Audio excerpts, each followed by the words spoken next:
Jadi satu hari daripada Bara bin Azib ni, saya bacalah dengar pelan-pelan. Kami keluar bersama Nabi SAW untuk mengelilingi jenazah seorang lelaki Ansar. Lalu kami tiba di tanah perkuburan. Ketika lahat sedang disiapkan, Rasulullah duduk, manakala kami duduk di sekelilingnya, dan seolah di atas kami, kepala kami ada sekawan burung. Maksud dia apa? Fokus lah. Ada burung kat kepala, tak boleh nak buat, tak boleh nak gerak. Dengar, nak tunggu apa Nabi nak cakap. Nabi duduk. Jadi mereka duduk sekeliling Nabi. Nabi duduk kat kubur tu. Jadi ini sebenarnya adab di kubur lah. Bila pergi kubur, kita boleh baca apa yang Nabi baca ni. Kita boleh cakap macam apa yang Nabi cakap dekat kubur. Inilah di kubur sepatutnya kalau boleh buat macam ni. Bagi tahu benda ni kat kubur. Masa ni nak beritahu. Jadi Nabi ketika tengah tunggu jenazah orang Ansar tu masuk kubur, Nabi duduk tepi jap. Tu Nabi, kat sahabat pun duduk keliling Nabi lah. Nak tunggu jenazah tu siap masuk kan. Jadi lalu Nabi kata, dia tunggu Nabi cakap apa. Nabi ambil kayu, Nabi pun main kat tanah tu. Tapi ni jangan duduk dekat atas kubur Dilarang duduk dekat atas kubur. Duduk di tempat selain daripada kubur tu. Lalu kemudian baginda mengangkat kepalanya lalu bersabda, Ista'izu billah min azabil qabr. Mohonlah pertolongan kepada Allah daripada azab kubur. Sampai ulang-ulang berapa kali? 2 atau 3 kali. Ista'izu billah min azabil qabr. Jadi ni kita boleh cakap kat kubur tu, 10 orang tu buat apa? Jangan sembang-sembang. Buat apa kat kubur? Mohon kepada Allah daripada azab kubur. Mintalah azab kubur. Ini untuk kita, untuk kita. Kemudian baginda bersabda kemudiannya, sesungguhnya seorang hamba yang beriman ketika jiwanya terputus dari dunia dan berpindah ke akhirat, akan turun kepadanya malaikat dari langit. Ramai ni, banyak yang putih wajah-wajahnya bak mentari, membawa kafan dan wangian dari syurga. Lalu mereka duduk berdekatnya sejauh mata memandang. Maknanya apa? Ramai. Ramai, malaikat tu ramai. Kita je tak tahu. Kan? Jenazah tu dah ramai dah malaikat keliling dia tu. Kalau orang beriman, malaikat tu semua putih berseri wajah dia. Kemudian datang malakul maut. Salah ni.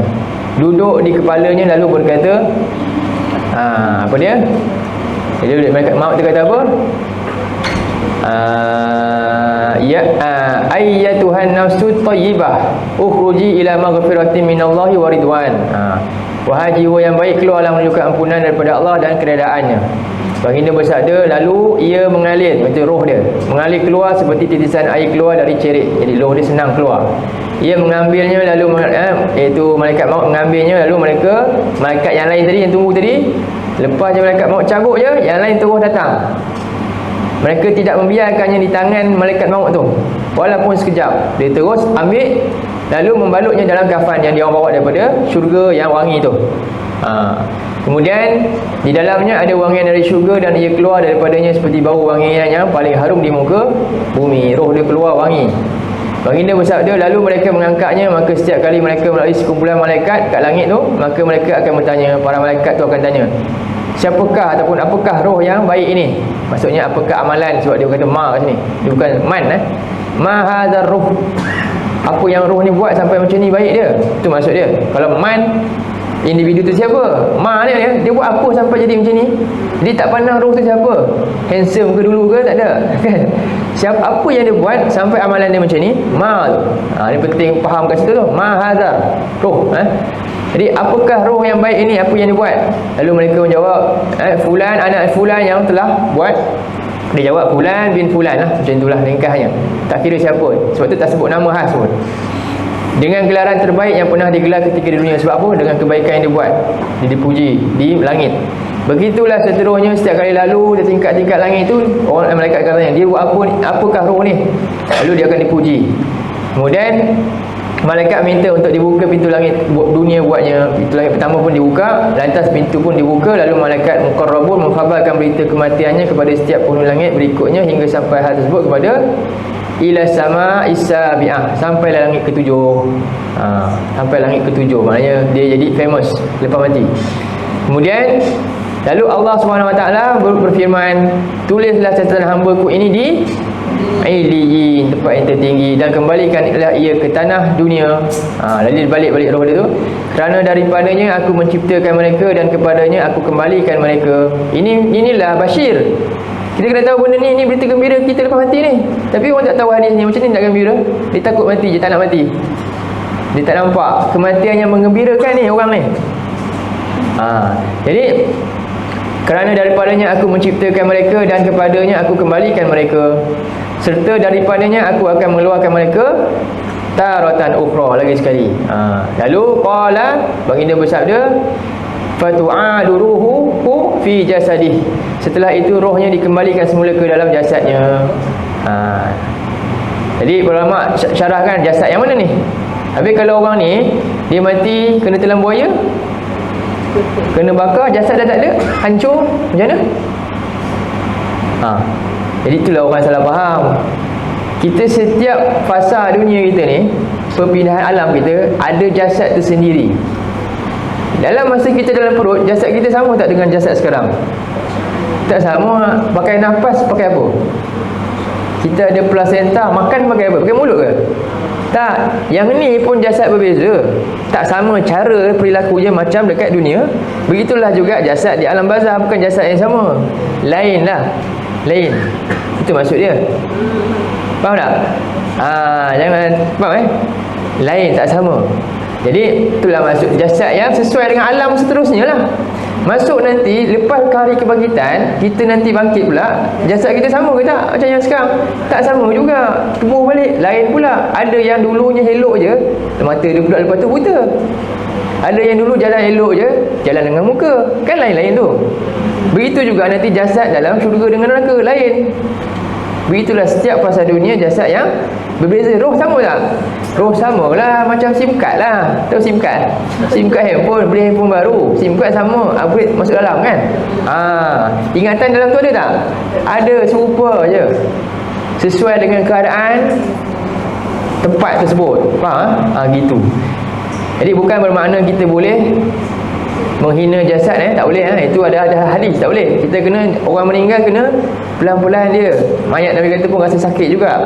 Jadi itu satu lah benda yang kita kena faham. Ni semua berdasarkan apa yang Nabi sampaikan. Jadi lalu malaikat tu bertanya, dudukkannya. Kemudian datang dua malaikat mendudukkannya. Setelah itu kedua malaikat itu bertanya, siapakah Rabbmu? Ini soalan itu lah. Sampailah kepada soalan seterusnya, mana engkau tahu? Lalu setelah selesai je ni, inilah benda fitnah kubur. Bab ni nama dia apa? Fitnatul qabr. Ini kita minta lindung daripada fitnah kubur, iaitu maksudnya apa? Lindung daripada tak boleh jawab soalan kubur. Apa syarat dia? Qara'tu kitab Allah. Baca Quran, lagi baca je.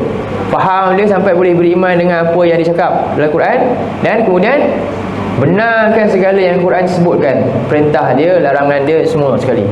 Lalu setelah itu fayunadi munadin fis samai an sadaqa abdi fa afishuhu minal jannah. Lalu terdengar suara dari langit yang mengatakan, hamba-Ku benar, hamparkanlah buatnya hamparan dari syurga dan pakaikanlah buatnya pakaian dari syurga. Serta bukakanlah buatnya pintu menuju ke syurga. Jadi ini macam dapat apa? Dia dapat pra jannah. Tahu pra jannah?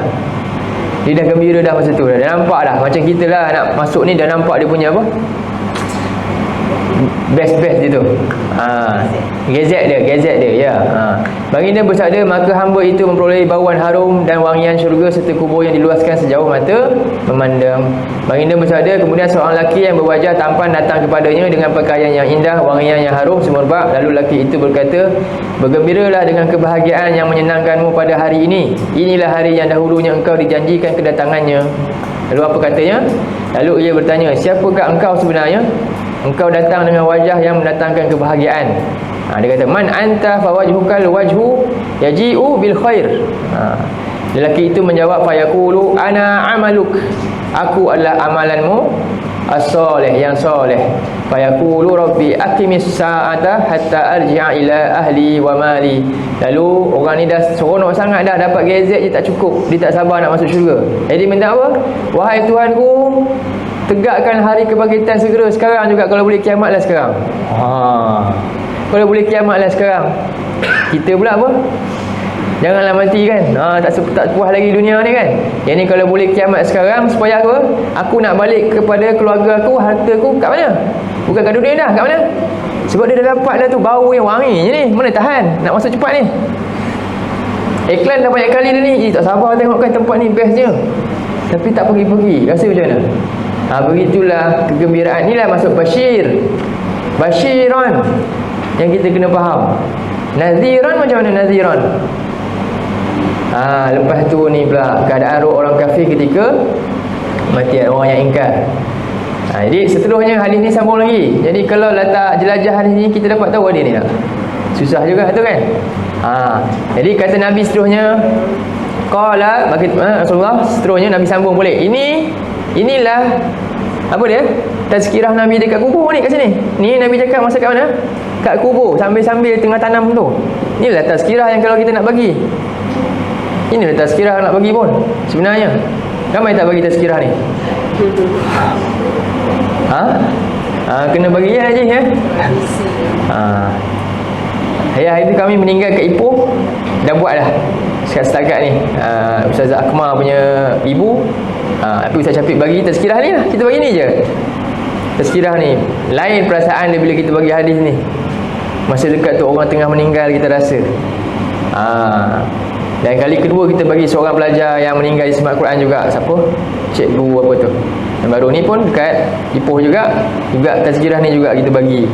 Orang mungkin tak pernah dengar, tapi masa ni nak bagi tahu pun, nak ceritakan. Jadi masya-Allah, itulah terkesan betul lah dengar ini.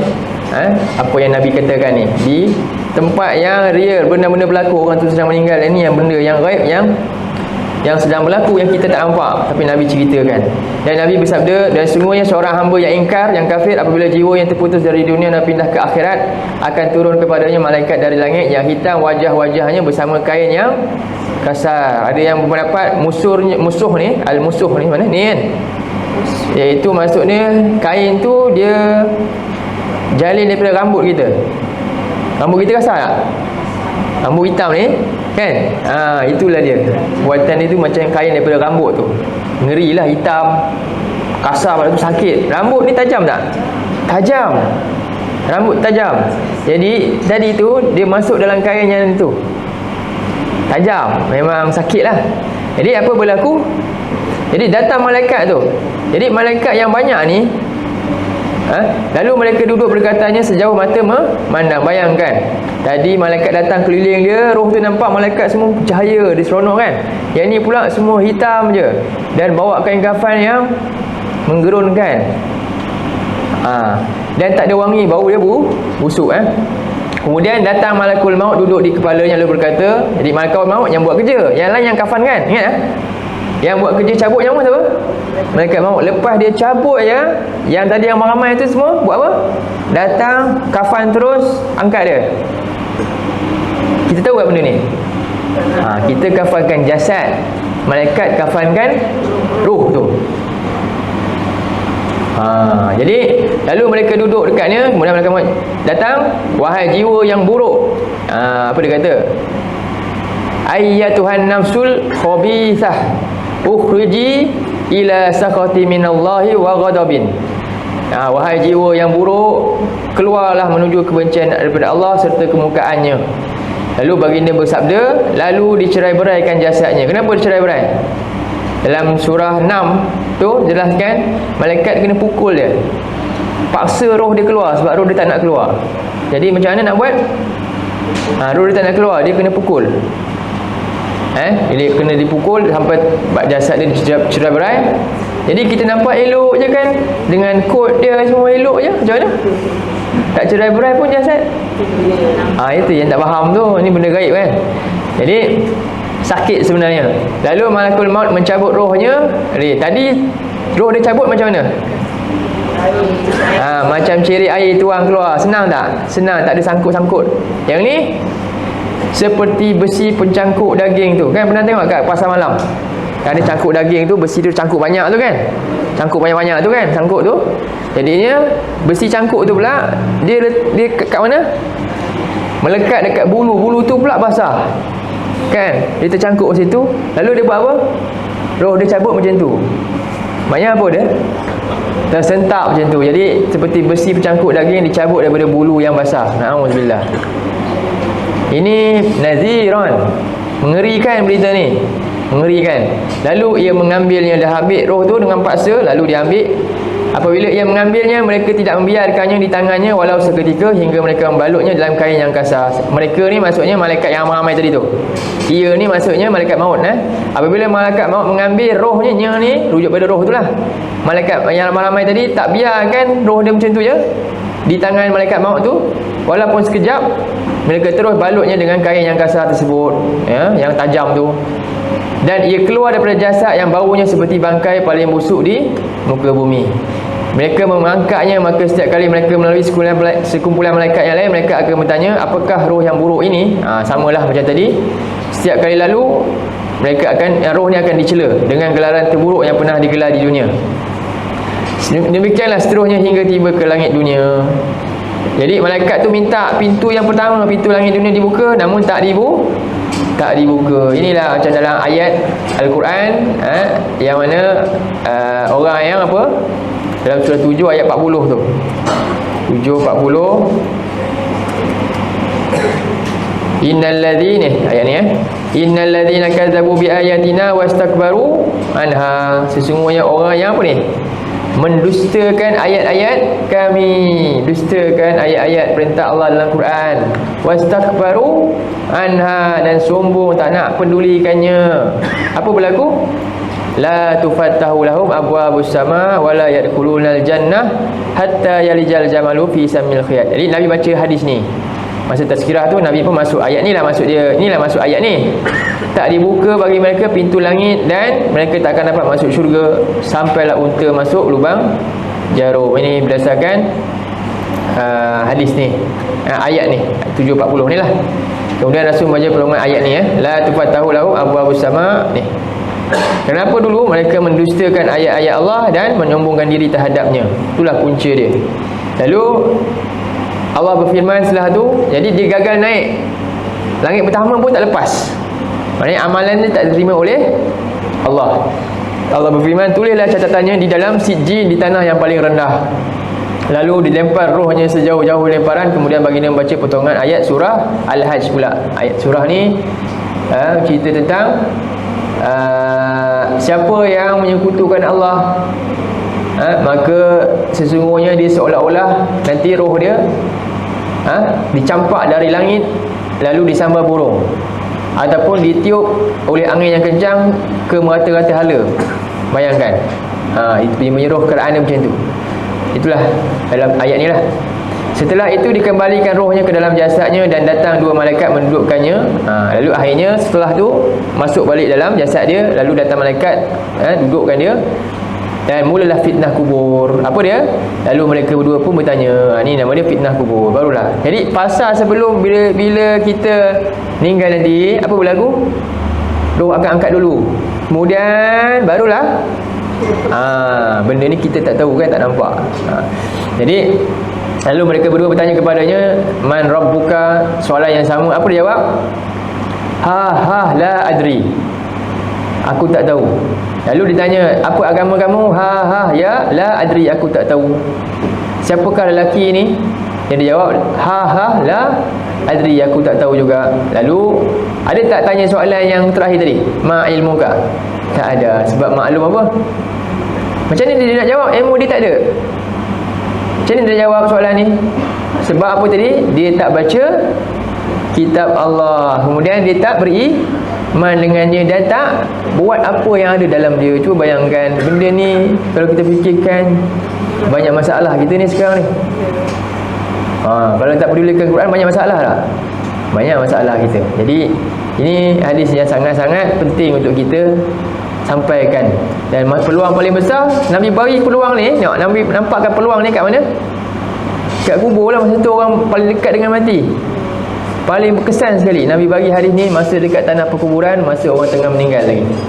Dan apa berlaku pada orang ni? Allah kata, ifrishu lahu minan nar, bentangkan bagi hamparan dari neraka serta bukakan untuknya pintu menuju ke neraka. Lalu ia mendatanginya dengan bahangnya. Neraka mendatanginya dengan bahangnya dan angin dia tu, samung angin neraka yang panas tu. Jadi panaslah kubur dia kan. Angin panas kita pun kalau buka kipas pun angin panas pun sakit lah. Ini dalam kubur dia macam tu. Lalu kuburnya menghimpitnya sehingga berselisih tulang-tulangnya. Kemudian datang seorang lelaki dengan wajah terburuk, pakaian yang lusuh serta bau yang busuk, lalu berkata, bergembiralah dengan suasana burukmu pada harimu ini, yang dahulunya engkau dijanjikan. Dia kata apa ni? Dia kata mana tadi?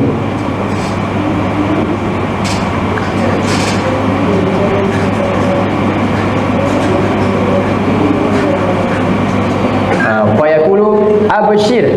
Abshir apa? Sedangkan sepatutnya nazir lah, dia ancam lah. Tapi ini abshir, maknanya apa? Ini sindiran, tukarlah. Dulu nazir yang kat dunia dia tak nak ambil. Sekarang ni di pelian kat sini.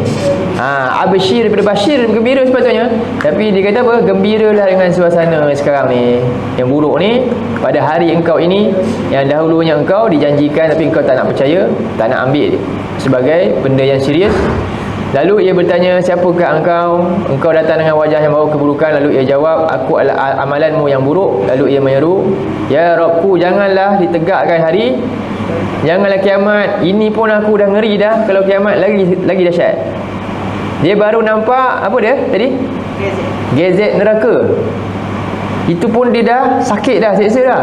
Jadi dia minta jangan kiamat, kalau boleh lagi lama lah, biarlah aku terseksa sekarang. Kalau aku lepas ni bangkit lagi sakit. Cuba bayangkan, inilah nazir yang Nabi sampaikan. Jadi cuba bayangkan kalau kita tak tahu benda ni. Jadi perlu kita tahu dengan belajar lah. Itulah